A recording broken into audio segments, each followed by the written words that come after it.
Hey guys, how you doing? This is Coffee Chug, and I'm here today to show you how to get Python onto your LEGO EV3 brick.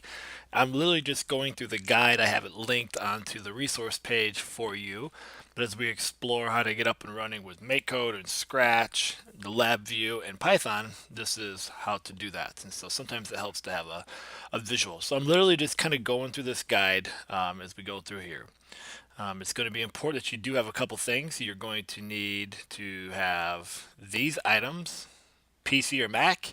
You're going to need internet, the micro SD card, and as you're looking, something that's important is that it needs to be between 4 and 32 gig. So you can't have one larger than 32 gig. Many of my micro SD cards are much larger as I use for storage of photos and videos, and so make sure you have the proper one there. You're going to need to be able to have a card slot reader in your computer. And then you're going to need the USB cable to connect it to your EV3. This is kind of the basic layout of what you need.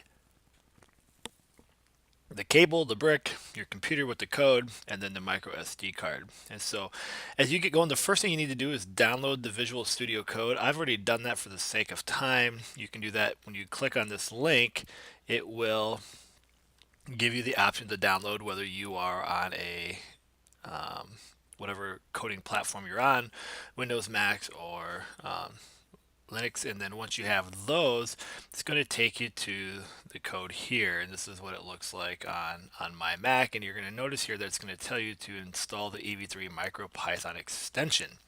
So this is your extension symbol right here. I'm going to type in EV3. There it is, the LEGO Mindstorms EV3 MicroPython. So I'm going to go ahead and hit install here. It's going to go ahead and install this bad boy for us. And while that's going, we're going to keep looking down here, and you're going to see that it should open up once we get it going. Now in the meantime, we can go and get our micro SD card all prepared. And so the thing that we need to do is get this ready. And so we need to install this on our tools. We need to download this MicroPython micro SD card image. And we can see that that's going to show up right here, right down here. This is going to take us to the site here that we were on earlier. So we've got that downloading. Let's take a look at our visual code. It is installed. We are in good shape. Excellent. There's our link right here for the MicroPython. We have this over here on the side, and we'll dive into that here in just a minute.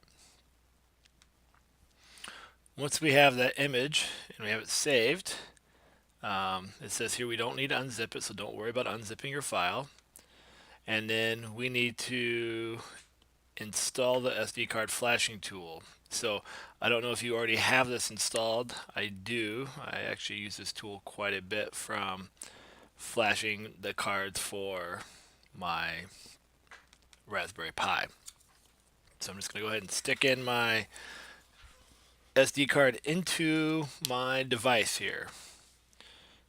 We'll skip that later.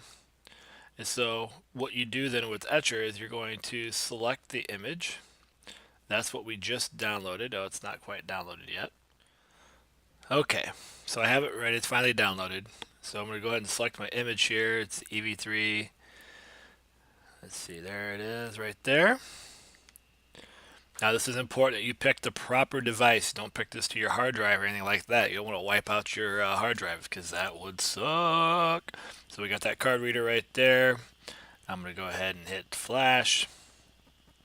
And it's going to go ahead and get this SD card all ready to go.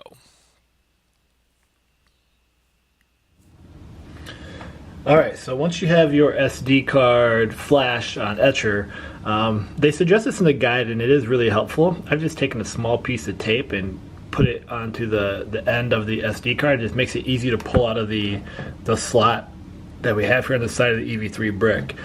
So when we go to get the Python on, before we had to hack it, you kind of had to like override the whole entire program if you ever did the EV3 Python before.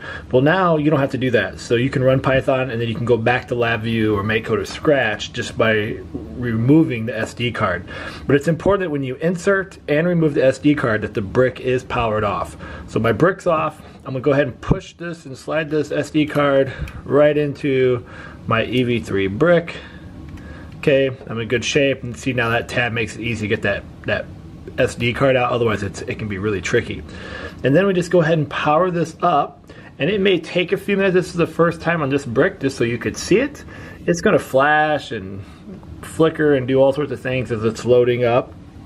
And you'll see here, as it starts to go, the EV3 development here. It's booting up the Python. You can see the lights kind of flicker here, as I told you. And it may take a little bit of time here the first couple of times. But this is... Okay, so now it's finally ready. And as you can look in your getting started guide, you can see that we've got file browser, device browser, wireless and networks, and we can do a lot of really cool things here. To get out of this, to power it off, we just hit this button, just like we normally do, and we can power off and turn this off and shut it down and all that good stuff there. And then eventually when we get some programs, we can make that run. So that is the first step. We know we are in shape, and let's go ahead now and just kind of demo how to get a program from Visual Code Studio to the brick.